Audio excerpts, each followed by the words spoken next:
Pakistan stock exchange ने 1,53,000 की हद अबूर कर ली है।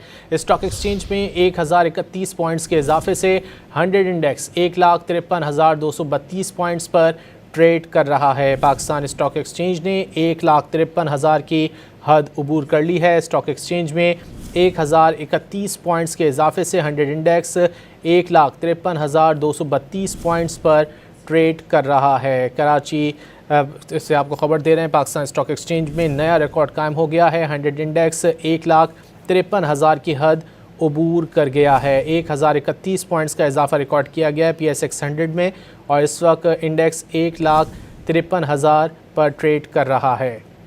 पाकिस्तान स्टॉक एक्सचेंज में तेज़ी का रुझान जारी है। स्टॉक एक्सचेंज में 1,031 पॉइंट्स के इजाफे से 100 इंडेक्स 1,53,232 पॉइंट्स पर ट्रेड कर रहा है।